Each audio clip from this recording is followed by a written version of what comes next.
Meus irmãos, resolvido os problemas técnicos, creio que os irmãos estão me ouvindo. Creio que os irmãos estão me ouvindo aí. Qualquer coisa, a irmã Mairana vai me auxiliar aí. Mas que bom que você está conosco e hoje nós, sem demora, nós vamos falar sobre a carta de Paulo aos Efésios. Carta aos Efésios. Nós já estamos aí na metade, praticamente, né? Ali, a metade da nossa imersão, com o nosso objetivo de poder capacitar você melhor, para que você leia melhor, interprete melhor o Novo Testamento e saiba,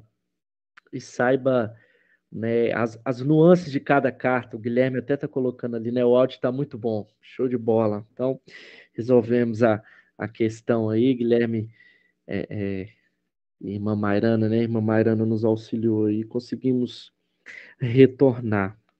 Os irmãos, uma peculiaridade assim da carta aos Efésios é que ela não foi escrita a resposta a nenhuma polêmica ou a nenhuma circunstância específica, como outras cartas foram escritas, como a carta aos Coríntios, como nós vimos muito bem, a carta, por exemplo, de João, que veremos, que tinha objetivos específicos, mas é uma carta com um tema muito importante, obviamente, tratando a igreja como o corpo de Cristo. Se pegarmos e relacionarmos Colossenses com Efésios, nós vemos que Colossenses, Paulo vai falar sobre Cristo como cabeça da igreja, e já em Efésios, ele vai falar sobre a igreja como o corpo de Cristo, né? E vai trazer essa unidade, né? Esse louvor por causa chamado, né? Um louvor por causa da unidade e das próprias bem-aventuranças que possuímos em Cristo. Por que eu falei dessa relação, né? Colocar a relação de Colossenses com Efésios? Porque provavelmente essas duas cartas, elas foram escritas num período ali curto de tempo ou na mesma época. Então são duas cartas que muito provavelmente foram escritas na mesma na mesma na mesma época. Porque nós encontramos versículos semelhantes ao afirmar sobre Tíquico. Então, nós encontramos a figura de Tíquico em Efésios e também em Colossenses. Se a gente pega Efésios 6, por exemplo, nos versículos 21 e 22, nós vemos Paulo falando deste irmão. Ele vai dizer, né? E para que saibais também a meu respeito e o que faço, de tudo que vos informará Tíquico, o irmão amado e fiel ministro do Senhor. Foi para isso que eu vos enviei, para que saibais a nosso respeito e ele console o vosso coração. E olha a semelhança com Colossenses 4, dos versículos aí 7 e 9. Colossenses 4, dos versículos 7 e 9, que Paulo vai falar assim: quanto à minha situação, Tíquico, irmão amado e fiel ministro, conservo no Senhor, de tudo vos informará. Eu vos envio com expresso propósito de vos dar conhecimento da nossa situação e de alentar o vosso coração. Em sua companhia vos envio Onésimo, o fiel e amado irmão que é do vosso meio. Eles vos farão saber tudo o que aqui ocorre. Estão percebendo a correlação?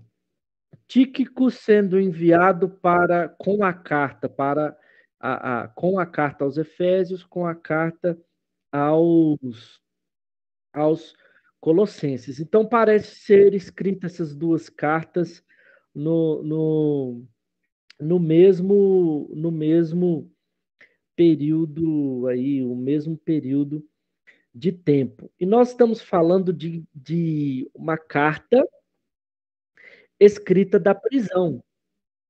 Então, essa carta escrita juntamente, né, essa carta, como Filipenses, Colossenses e Filemão, foram cartas da prisão. Paulo estava preso, muito provavelmente ali em Roma. Nós vemos aí um debate se Paulo estava preso ali em Cesareia ou em Roma, mas muito provável que ele estava preso ali em Roma, quando ele estava numa prisão domiciliar e ele tinha acesso a, a, a pregar o evangelho para os visitantes, para aqueles que chegavam, para os guardas que ficavam ali, os guardas que faziam ali a guarda, né, do apóstolo Paulo na sua residência. Uma, eu falei que a carta não foi endereçada por questões polêmicas, mas nós vemos uma questão polêmica nessa carta.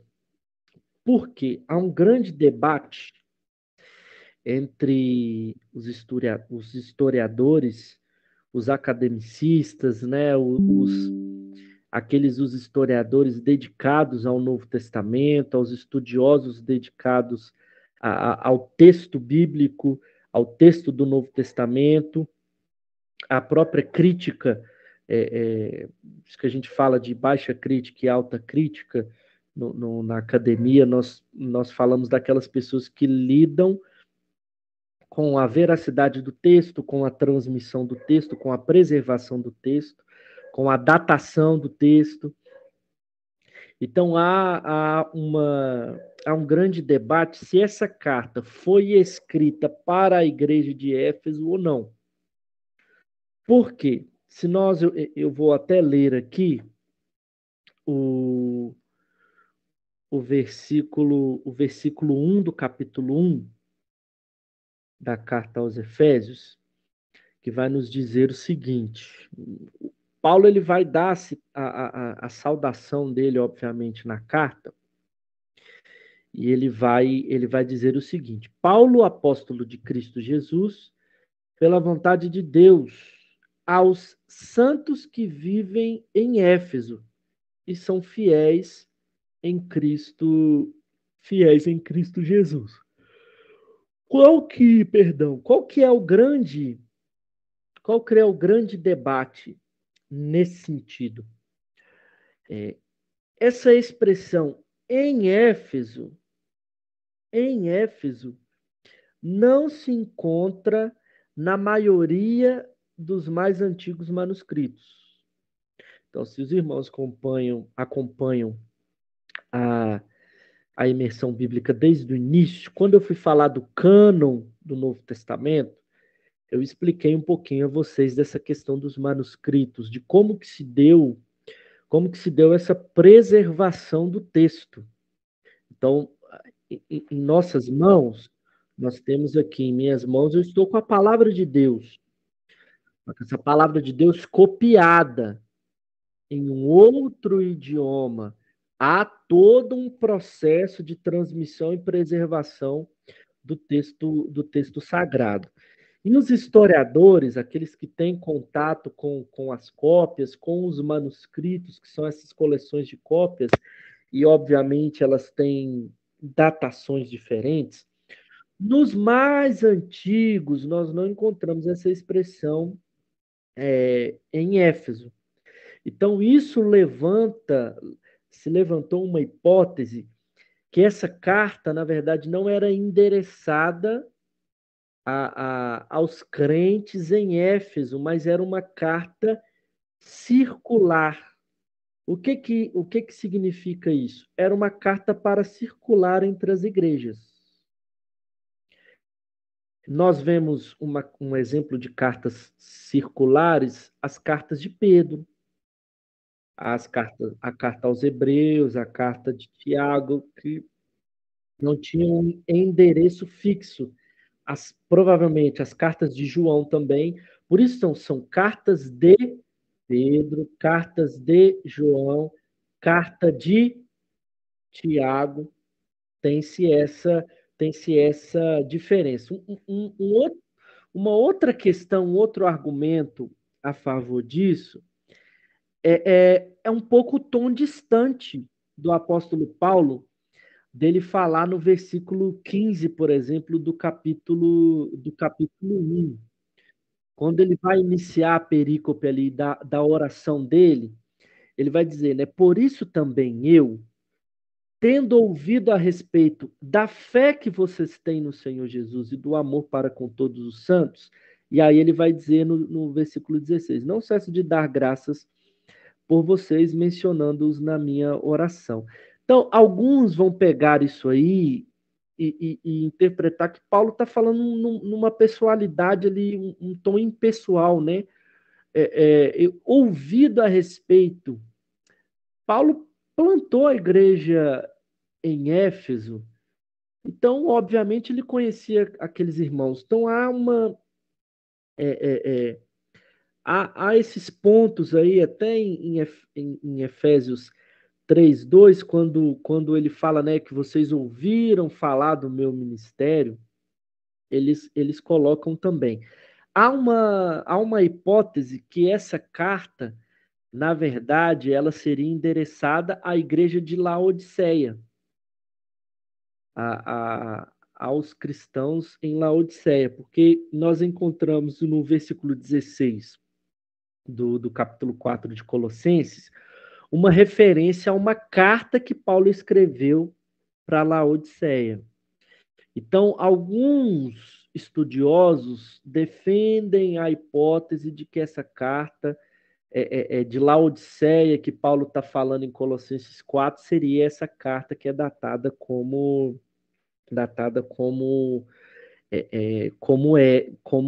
a carta aos Efésios, né? A carta para Éfeso. Porque aquelas regiões ali, aquelas cidades ali eram próximas.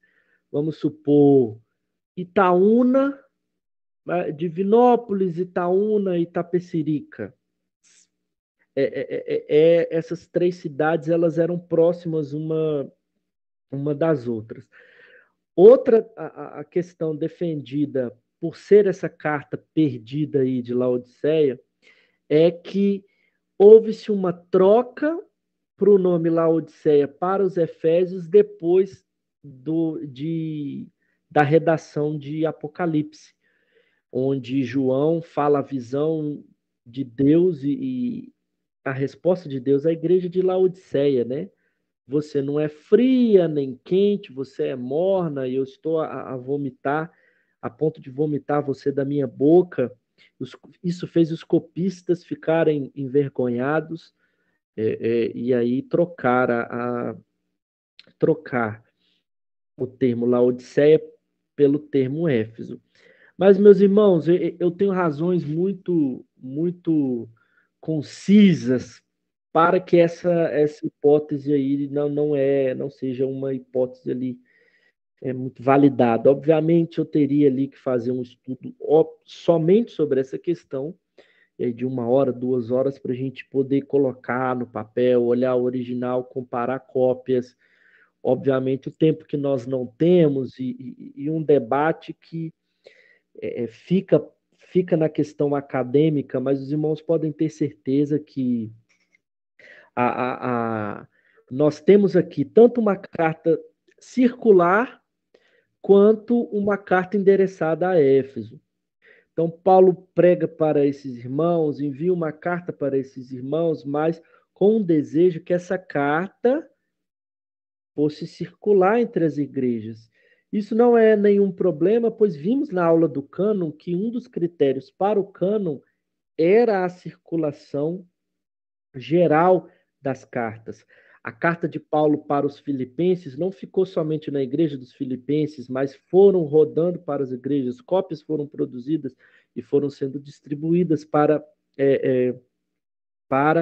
as igrejas. E a própria, talvez, essa natureza circular dessa carta pode ter influenciado nessa omissão de Éfeso aí em alguns manuscritos ou não. Mas nós vemos o que Paulo vai dizer na carta tem muito a ver com o contexto o contexto da cidade de Éfeso. Por exemplo, quando ele vai aplicar a questão do evangelho no dia a dia, e ele vai no último capítulo, no capítulo 6, já adiantando um pouco, né? Quando ele vai falar da armadura de Deus, ele vai falar sobre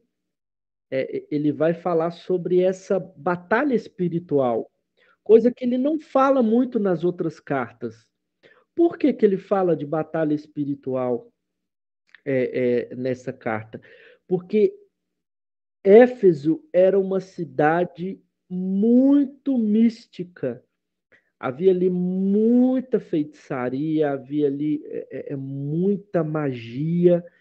Então, se você pega Atos 19, você vai ver que Paulo pregou o evangelho em Éfeso, e que confusão, e vale a pena depois os irmãos, eu até falei na mensagem no domingo, né, dos irmãos depois derem uma lida em Atos 19,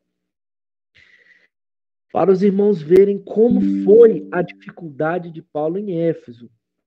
Quando Paulo prega o evangelho, as pessoas se converteram, o que que aconteceu? Atos 19 vai nos dar esse testemunho. As pessoas começaram a queimar os seus livros de magia em praça pública, na frente de todo mundo. O povo abandonou a feitiçaria, a, a, a, a prática de magia, a prática de bruxaria, a prática do ocultismo, para seguir a Jesus. Nós não queremos, isso traz uma revolta na cidade, porque a, a, o povo e a cidade viviam em face da idolatria. Então, se eu não me engano, Demétrio, se é o nome dele aqui, só consultar para não falar besteira, ou Diótrefes, eu estou em dúvida agora, mas no Demétrio, isso, Demétrio, um ourives que fazia modelos de prata, né, do templo de Diana, da Diana ali. O que que aconteceu? O faturamento dele cai, porque o povo está largando a idolatria, o povo está largando os falsos deuses, tá largando as falsas religiões e servindo a Deus, o Deus vivo e verdadeiro. E ele, que o ofício dele era aquele, promove um tumulto, e o povo começa a tumultuar e quer matar Paulo, e quer açoitar Paulo, e, e o grito deles era grande, é a Diana dos Efésios, e cada vez mais que se tentava apaziguar, se tentava tirar Paulo da situação, tentava apaziguar aqueles irmãos não, perdão, aquelas pessoas, né, que estavam que estavam ali, mas eles gritavam. Então, é só uma palhinha passou, do que Paulo passou em Éfeso. Então, ele fala dessa batalha espiritual que nós encontramos no texto, né? Nós encontramos nessa carta de Paulo aos Efésios. Então, nós vemos uma estrutura da carta para que você tenha faça essa leitura com mais intencionalidade. Nós vemos que dos capítulos 1 a 3, eles são de natureza doutrinária. A estrutura também é muito semelhante à de Colossenses. Então, são mais indícios de que essas cartas foram escritas ali na mesma época. Tratam dos privilégios espirituais da igreja, nós veremos isso rapidamente, e os capítulos 4 a 6 são de exortação, são de questões éticas, né, e vão tratar das nossas responsabilidades. Então, Paulo divide a sua carta em privilégios concedidos aos crentes e as nossas responsabilidades que vêm com, é, que vem com obviamente, com essas bênçãos e esses privilégios. Então, se nós olharmos no capítulo 1, nós vemos dessas bênçãos celestiais. É um capítulo em que se tem levantado debates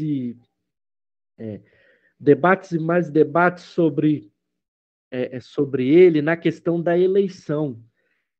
Mas o ser humano é assim, né? Ele quer discutir e quer interpretar coisas como secundárias e esquecem de se maravilharem com aquilo que é escrito com a palavra de Deus.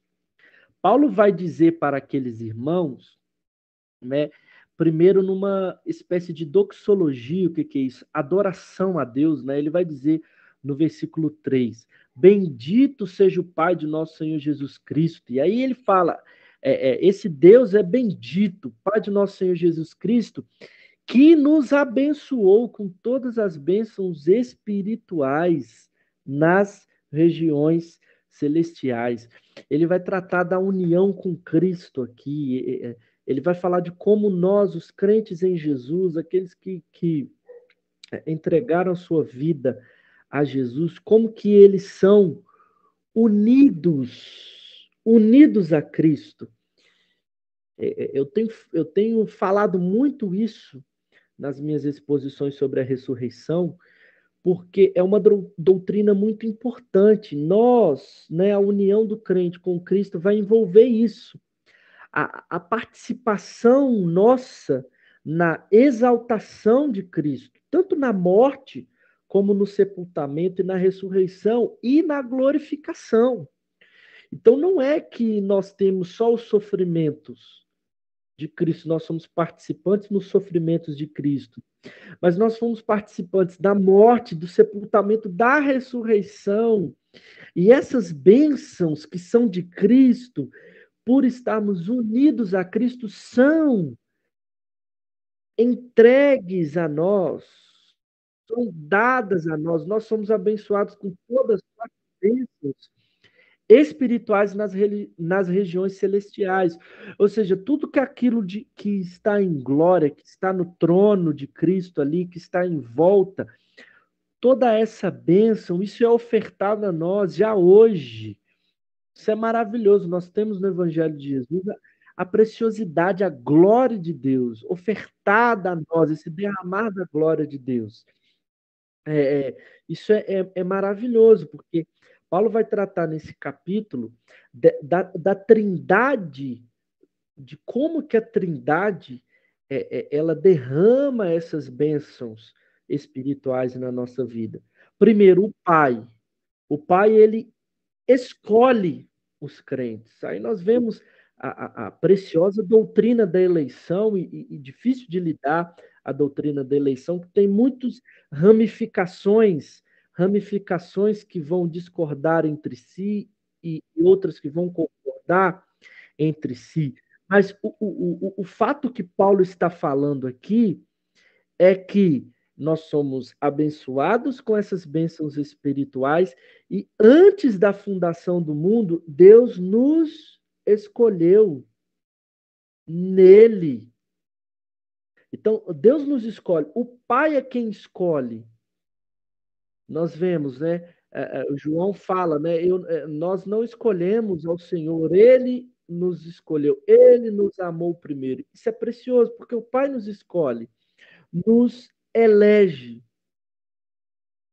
E olha a nossa responsabilidade, porque Ele não nos elege simplesmente para fugirmos desse mundo e irmos para o céu. Olha a eleição no que ela se dá.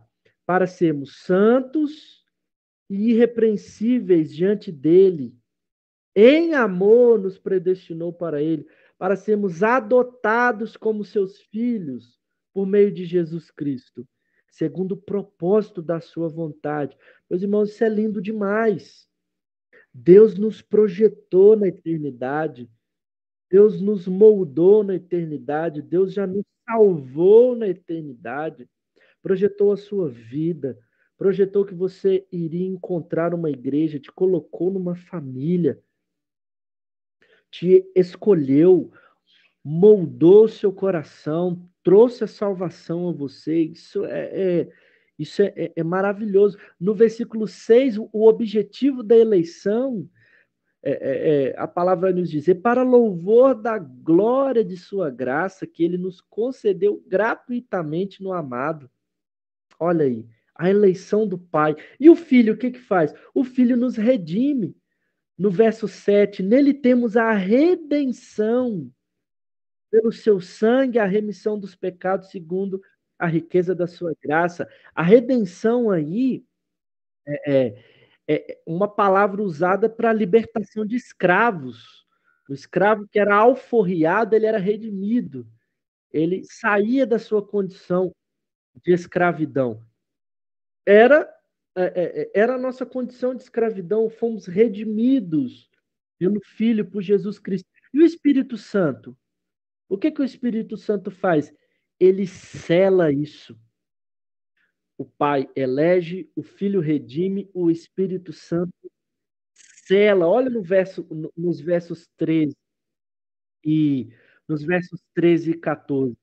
Nele também vocês, depois que ouviram a palavra da verdade, o evangelho da salvação, tendo nele também crido, receberam o selo do Espírito Santo da promessa.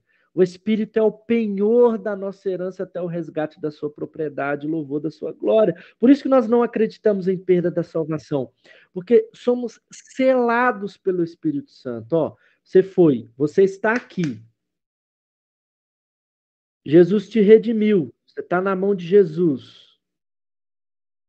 Você tá na mão de Jesus. O Pai vem, te garante isso. O Espírito Santo vem e sela isso em você. Sela isso. É um selo. Então, todo crente, todo aquele que é eleito, todo aquele que é salvo por Cristo Jesus, ele, ele tem o selo, ele tem o dom do Espírito Santo. Dom é diferente de dons. O dom do Espírito Santo é a presença dele em nós, somente para os salvos. Os dons do Espírito Santo são as capacitações que nós temos estudado no domingo de manhã. Nós somos selados com esse dom. Percebe a maravilha disso? E Paulo continua esse argumento falando da graça de Deus. E a fim de valorizarmos isso, tudo isso que ele expõe no capítulo 1, ele vai dizer que tudo isso que acontece conosco, descrito no capítulo 1, isso não depende das nossas obras, não depende do que fazemos, mas é pura graça de Deus.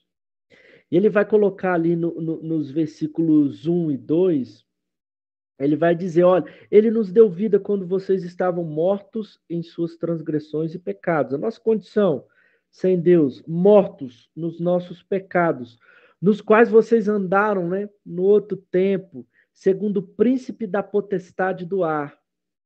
Olha aí, ele já está levando essa questão da batalha espiritual, contexto de Éfeso. E aí ele vai dizer no versículo 5, né? E estando nós mortos em nossas transgressões, nos deu vida juntamente com Cristo. O Pai nos dando vida juntamente com Cristo. Pela graça vocês são salvos.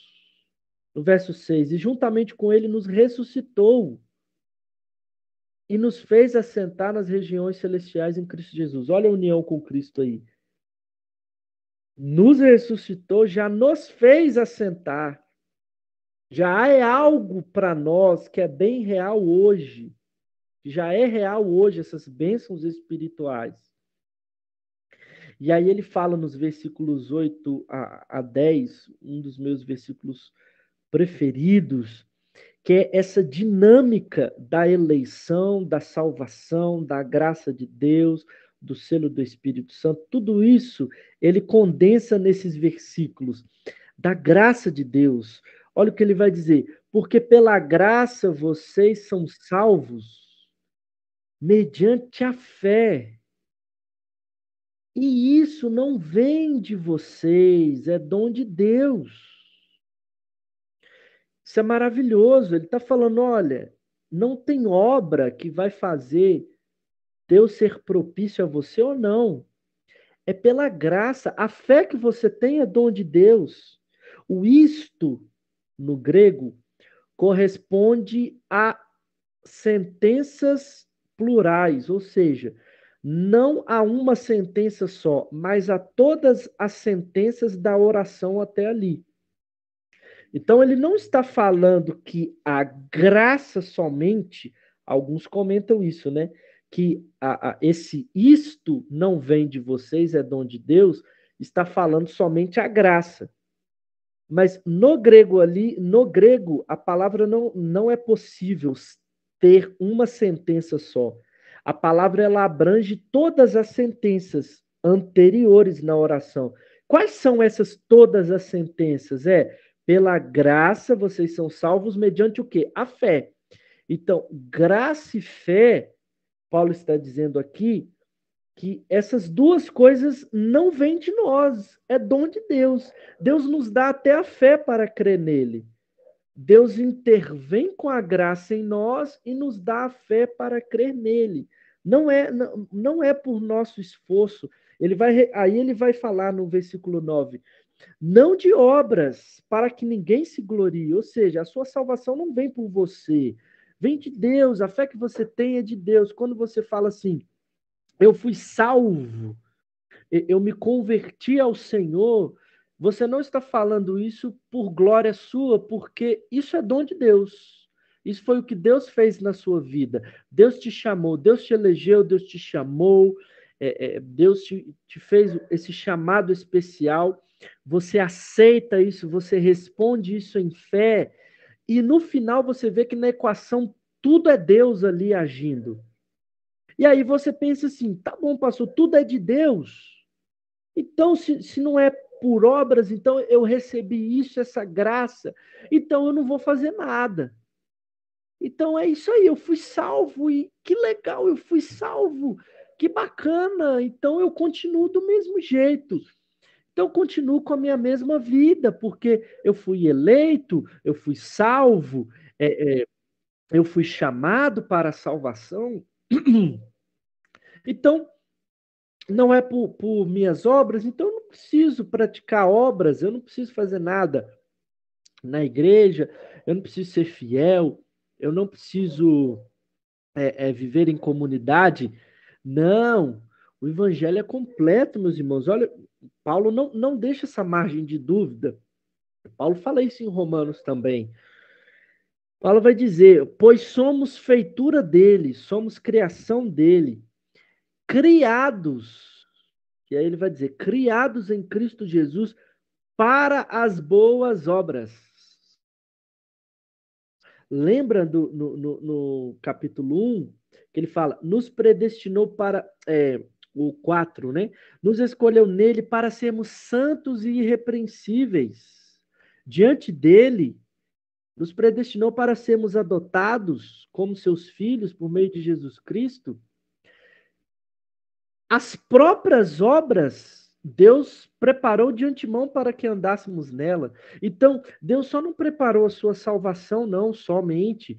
Deus preparou a igreja que você estaria, Deus preparou os campos que você atuaria, Deus preparou as pessoas que você abençoaria, Deus preparou os ministérios que você serviria.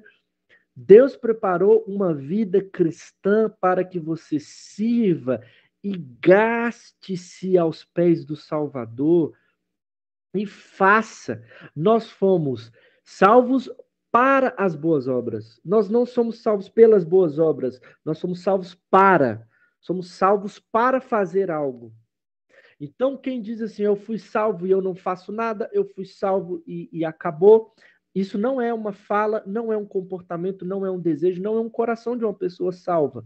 Porque quem é salvo em Cristo Jesus tem a certeza que Deus já preparou de antemão na eternidade todas as obras, todas as boas obras que você teria que praticar, os ministérios que você vai ter que servir, as vidas que você vai abençoar, que você já abençoou e que você vai abençoar. Tudo isso Deus tem planejado para nós e faz parte dessas bênçãos espirituais. Paulo vai dizer aqui que uma das bênçãos celestiais é praticarmos boas obras. Uma das bênçãos celestiais é servirmos na igreja, estarmos em comunhão com a igreja. Meus irmãos, que preciosidade é isso. E tanto que é tão profundo que Paulo vai terminar com uma doxologia. Ele vai terminar agradecendo e, e falando sobre isso no verso 20 e 21 do capítulo 3, que ele vai pegar essa vocação, tanto gentios e judeus unidos pela cruz de Cristo, ele continua essa argumentação, e no final do capítulo 3, argumentando isso, o que Cristo fez em nós, a graça dele, a eleição, a graça, a salvação, o dom do Espírito Santo, o selo do Espírito Santo, a graça, a fé, as boas obras, tudo isso linkado no plano de Deus. Ele termina com oração de louvor. Ele termina dizendo: ora, aquele que é poderoso, isso no verso 20, aquele que é poderoso para fazer infinitamente mais do que tudo o que pedimos ou pensamos, conforme o seu poder que opera em nós, a ele seja a glória na igreja e em Cristo Jesus por todas as gerações, para todo sempre. Amém. Meus irmãos, é assim que nós temos que estar diante de Deus, quando Deus nos despeja essas maravilhas, essas doutrinas que entram no nosso coração e que enchem muitas vezes a nossa mente, que às vezes são tão complexas para a nossa mente limitada, que nós muitas vezes vamos por debates e entramos por debates acalorados muitas vezes e criticando lado A e lado B. Meu irmão, nós fomos eleitos em Cristo Jesus. Ah, pastor, mas nós temos voz ou não? Ah, pastor, é justiça de Deus ou não? Deus é justo, Deus é injusto, não sei o quê, é pela presciência, é pela vontade de Deus. Meu irmão, a gente junta, a gente ora e a gente agradece e a gente louva a Deus. Por isso ora, aquele que é poderoso para fazer infinitamente mais do que tudo o que pedimos ou pensamos. Seja lá qual for seu pensamento sobre eleição, seu pensamento sobre predestinação, seu pensamento, se é calvino, se é armínio. Paulo não está dizendo isso aqui. Paulo está dizendo assim: olha, dobre seus joelhos, meu irmão, diante do que Deus está nos revelando. Ore e adore, né?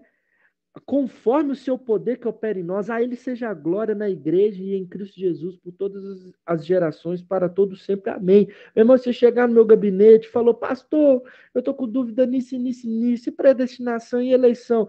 Eu vou simplesmente dizer assim: minha irmã ou meu irmão, você acredita que Deus, na eternidade, projetou você, quis salvar você mediante o evangelho de Jesus Cristo, elegeu você, criou você à sua imagem, pensou no dia que você ouviria o Evangelho de Cristo, que na cruz Cristo olhou para você, que morreu pelos seus pecados e que isso na eternidade já era plano de Deus e vontade de Deus. Você falar assim: eu creio nisso, meu irmão, não tem dúvida. A gente senta, a gente ora, a gente canta um louvor e a gente adora a Deus. Que às vezes a gente fica com picuinha demais, de X, de Y. Paulo está dizendo aqui: nós fomos eleitos em Jesus Cristo para sermos santos e irrepreensíveis. Deus nos projetou na eternidade, nos salvou na eternidade. E nós somos selados com o Santo Espírito. Tanto a fé que nós temos, pela graça de Deus, isso é puro dom de Deus, não vem de nós, não vem das nossas obras. As próprias obras não são nossas. Deus colocou elas de antemão para que andássemos nela. Tudo é de Deus. Meu irmão, você acredita nisso? Acredito, pastor. Então, glória a Deus, meu irmão. Vamos orar e vamos continuar pregando isso e vamos continuar vivendo essas obras que Deus de antemão preparou para nós andarmos. Às vezes a gente sai demais do que é o foco. E Paulo está dizendo aqui: o foco é Vamos adorar ao Senhor em espírito e em verdade. Vamos estar juntos nisso. E antes de se despedir, ele já parte para essa questão da adoração, ele parte para as questões éticas, né? Para as orientações, para as exortações, e aí ele vai dizer da unidade. O capítulo 4 ele vai falar sobre a, a, a unidade, e ele vai falar desse dever de estarmos unidos no serviço, na comunhão, unidos, vivendo a nossa nova natureza, isso dos versículos 17 a 23, linkando nos versículos 25 a 32, na exortação à santidade. Então ele está falando, olha, essa eleição, essas bênçãos espirituais, esse selo do Espírito, essa graça e fé que são dons de Deus, como eu bem disse, as obras que Deus fez de antemão para que andássemos nela, isso se dá em santidade. Então, há essa exortação. Ele tá falando, até no verso 25 aqui, ele diz, por isso, deixando a mentira, que cada um fale a verdade. Olha os aspectos éticos da salvação em Cristo. Fale a verdade, porque somos membros do mesmo corpo. Fiquem irados e não pequem. Isso aí muito polêmico também. Como você fica irado e não pecar, né? Dá para se fazer um estudo somente nisso aqui também. Nem deem lugar ao diabo, ele vai dizer. Aquele que roubava não roube mais, pelo contrário, trabalhe, fazendo com as próprias mãos o que é bom, para que tenham o que repartir com o necessitado. E ele vai dizer: não saia da boca de vocês nenhuma palavra suja, né? Não entristeçam o Espírito Santo de Deus, isso é muito importante. O Espírito Santo de Deus pode ser entristecido, no qual vocês foram selados, olha aí, selados para o dia da redenção, selo do Espírito. Né? Não haja no meio de vocês amargura, indignação, ira, gritaria, blasfêmia. Pelo contrário, sejam bondosos, compassivos uns com os outros, perdoando uns aos outros, como também Deus em Cristo perdoou vocês. E aí, Paulo vai falar, né? Sejam imitadores de Deus, no início do capítulo 5. Vivam em amor, como também Cristo nos amou e se entregou por nós, como oferta e sacrifício. Olha essas questões éticas, muito práticas. Paulo, é como se fosse um sermão de Paulo, né? Paulo fala a doutrina num sermão, você tem a doutrina, você tem a aplicação disso. Né? Um sermão expositivo é o quê? Você lê o texto, você lê o texto, você explica o texto, você aplica o texto. É isso que o pastor Natan prega todos os domingos. Nas quartas-feiras, nós fazemos reflexões no texto, ou esses panoramas aqui. Mas o sermão é isso: ler o texto, explicar o texto, aplicar o texto. É o que Paulo está fazendo nessa carta aqui. Então, ele começa a aplicar essa realidade da eleição, da graça, da salvação, na questão ética daqueles irmãos. E isso é precioso. Ele entra na questão do lar cristão, ele entra no capítulo 5. Ele vai dizendo fruto da luz e obra das trevas. Obviamente, Paulo está falando para essa igreja em Éfeso que sabia o que eram as trevas ali pesadas. Gente, igreja no contexto de um ambiente de feitiçaria sabe o que é lidar com mal na cara dura ali. Pasmem, pasmem. Divinópolis pode ser uma cidade velada com a questão de feitiçaria, mas os demônios estão aí na cara, na cara. É uma intensa batalha espiritual aqui em Divinópolis. E Paulo vai dizer isso.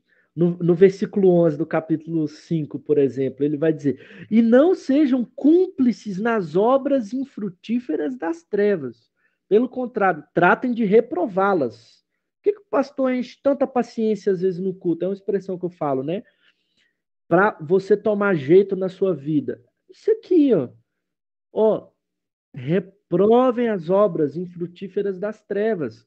No versículo 14 ele fala: desperte você que está dormindo, levante-se dentre os mortos e Cristo o iluminará. Versículo 15. Portanto, tenham cuidado com a maneira que vocês vivem. E vivam não como tolos, mas como sábios. No verso 18, ele vai dizer de um tema muito, muito importante também. Ele vai dizer: não se embriaguem com vinho, por isso, pois isso leva à devassidão, mas deixem-se encher do Espírito. Paulo está trazendo aqui como Cristo e o Evangelho é o catalisador e balizador da nossa conduta. Paulo, Paulo vai falar desse enchimento com o Espírito Santo. Você ser enchido com o Espírito Santo de Deus. Ele faz uma relação íntima com a questão da ingestão da bebida alcoólica com o enchimento do Espírito Santo. A embriaguez com esse enchimento. O que Paulo está dizendo aqui? Olha, vocês gostam de beber até cair, vocês gostam de se embriagar. Por quê? Porque vocês gostam que a bebida tome conta de vocês. Vocês querem esquecer os seus problemas, querem esquecer as suas dificuldades, querem esquecer, seja lá o que for, mas vocês não querem ter o controle da vida de vocês não querem lidar com a realidade, vocês querem que se embriagarem para que o corpo de vocês seja dominado pela bebida. Vocês não devem fazer isso, vocês devem deixar que o Espírito Santo faça isso. O Espírito Santo você tem que se encher do Espírito Santo e aí sim ele dominar a vida. Troque isso, troque a embriaguez pelo Espírito Santo. Paulo está dizendo isso. É precioso as palavras de Paulo aqui. E também ele vai dizendo, fazendo metáfora sobre Cristo e a igreja na questão do marido e mulher, do lar cristão, dos filhos e dos pais e dos servos e senhores. O marido deve amar a sua mulher como Cristo amou a igreja. Paulo vai tratar dessas questões aí, como a igreja está sujeita a Cristo, a mulher seja sujeita ao seu marido. Ele vai tratando duas coisas. Ele vai tratando a eclesiologia, a doutrina da igreja, e vai tratando a questão ética familiar. Unindo as duas coisas. Está vendo o exemplo de Cristo e a igreja? Sigam na casa de vocês. E assim como é na casa de vocês, sigam na igreja. Ele vai fazendo essa junção, assim como os filhos, assim como os servos e senhores, trabalhando como se fosse para Deus. Questões éticas, o evangelho vai interferir diretamente nisso. E aí sim ele fecha o capítulo 6 com essa armadura, né? A armadura de Deus, que ele vai dizer, né? Vistam-se com toda a armadura de Deus, no versículo 11, né? Para poderem ficar firmes contra as ciladas do diabo. Porque a nossa luta não é contra o sangue e a carne, mas contra os principados e as potestades. Olha aí. Os efésios entenderiam e entendiam muito bem isso aqui. A nossa luta não é contra carne e sangue. Meu irmão, você pode estar lutando ali, você pode estar com o seu patrão chato no seu pé, você pode estar com um familiar ali perseguindo você, ou você pode estar com uma pessoa próxima ali que faz mal, problemas de relacionamento, ou dificuldades mil, que obviamente vão esbarrar em pessoas de carne e osso, no mundo material, mas a nossa luta não é contra isso. É contra os principados e as potestades, contra os dominadores deste mundo tenebroso, contra as forças espirituais do mal nas regiões celestiais. Ah, pastor, essas potestades do mal, elas estão no céu? Quando Paulo está falando regiões celestiais aqui, ele está falando desse mundo além do nosso. Tudo, obviamente, tudo é espiritual para Deus. Não há sagrado secular assim para Deus. Nós honramos a Deus na nossa profissão, na igreja, em tudo, tudo, todo mundo é a criação de Deus. Mas há esse além, isso é regiões celestiais. Então, é, é, a nossa luta são contra esses seres, por isso que nós precisamos da armadura de Deus. Cingidos com a verdade, a couraça da justiça, os pés calçados com a preparação do evangelho, o escudo da fé, o qual poderão apagar os dardos inflamados do maligno. Olha só. O diabo vai lançando dardos, né? Flechas, dardos contra nós. O escudo da fé nos protege. O capacete da salvação, a espada do Espírito, que é a palavra de Deus. Paulo vai dizer: orem em todo tempo no Espírito, com todo tipo de oração e súplica. E para isso vigiem com toda perseverança e súplica por todos os santos. Paulo ora, pede oração por ele também. Ele dá as saudações, né? E fala de Tíquico, né? Como eu disse. Depois ele dá a bênção para os irmãos. Meus irmãos, que preciosidade de carta. E Paulo falando dessa armadura aqui, há dois modos de entender essa armadura. Nós desvencilharmos cada essa coisa, capacete da salvação, escudo da fé. Como que se pega o capacete da salvação, né? Alguns gostam de até exemplificar isso fisicamente ali, de forma obviamente errônea, como se as coisas fossem separadinhas ali. Há um outro modo de pensar, e eu gosto mais desse modo de pensar que eu vou falar agora. Toda essa armadura nós encontramos em quem? Em Cristo. O que Paulo está dizendo aqui é: revista-se de Cristo. Revista-se de Cristo. Vai resumir tudo: eleição, graça, salvação, selo do Espírito, graça, fé, mudança de comportamento, as obras preparadas para nós, luz contra as trevas, os nossos deveres, a nossa santidade, o encher-se do Espírito. Vai se resumir a isso. Tudo isso é o revertir-se de Cristo. Se revertir de Cristo. É isso. Vestir a armadura de Deus é isso. É Cristo dominando você. É o evangelho do coração. É você vivendo a vida de Cristo. Você unido a Cristo, revestido de Cristo, fortalecido por Cristo, unido a Cristo nos sofrimentos e nas bênçãos.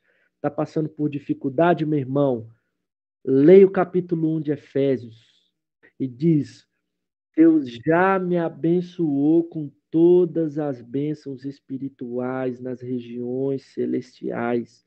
Eu tenho isso em Cristo Jesus. Não é por mim, é por Cristo. Eu fui unido a Cristo por graça, escolhido, projetado na eternidade. Isso que eu passo aqui, muitas vezes são as obras planejadas de antemão a Deus para que eu possa servir, para que eu possa abençoar, para que eu possa perseverar. Não há nenhuma dificuldade, por maior que seja, que vai me fazer abandonar o meu Senhor Jesus Cristo, e porque isso ele já me fez assentar nas regiões celestiais. Essa perspectiva muda a nossa vida, muda a forma como nós lidamos com os nossos problemas. E em nome de Jesus, meu irmão, em nome de Jesus, que Deus abençoe você e que Deus faça através da sua palavra, através dessa carta tão preciosa, que Deus te encha de coragem, de sabedoria, de discernimento, de santidade, que encha você com o Espírito Santo, que você seja pleno no Espírito Santo de Deus, vestindo essa armadura, se revestindo de Cristo, vivendo o melhor que Deus tem para você.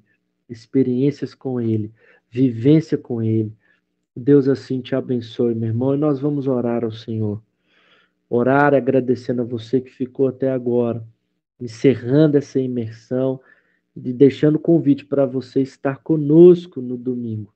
Café da comunhão de manhã, EBD, e à noite celebraremos o banquete espiritual, a ceia do Senhor, onde relembraremos tudo isso. Terminaremos a nossa série de mensagens sobre a ressurreição, o corpo da ressurreição, como que se dá esse corpo. Vem aprender com a palavra do Senhor. Deus assim te abençoe. Vamos orar ao Senhor, encerrando neste momento. Deus, obrigado, Pai. Obrigado pela oportunidade de estudarmos a carta de Paulo aos Efésios. Obrigado porque o Senhor revelou a ele, inspirou essa carta e a preservou até nós. E temos o privilégio de estudarmos, de lermos. E obrigado porque o Senhor fala aos nossos corações. Enche os nossos irmãos e irmãs com a coragem que vem do teu evangelho. Agradecemos ao Senhor, Pai, porque assim como a tua palavra nos diz, o Senhor nos escolheu em Cristo para sermos santos e irrepreensíveis pela tua boa vontade. Obrigado, Senhor, obrigado por tão grande salvação, pelo dom da fé, pela graça, Pai, pelas boas obras que o Senhor já preparou para nós. Então, amanhã teremos boas obras para praticar, coisas para servirmos, ministérios para servir, de antemão preparados pelo Senhor. Isso é graça, isso é motivo de adorarmos e glorificarmos ao teu nome. Que o Senhor nos ensine, Pai, a nos revertir do Senhor em todo o tempo. Obrigado, Senhor. Nos dê uma boa continuação de semana na tua presença. Em nome de Jesus que te oramos. Amém e amém e amém. Meus irmãos, fiquem com Deus. Uma boa noite. Que Deus os abençoe e até domingo, se Deus assim nos permitir.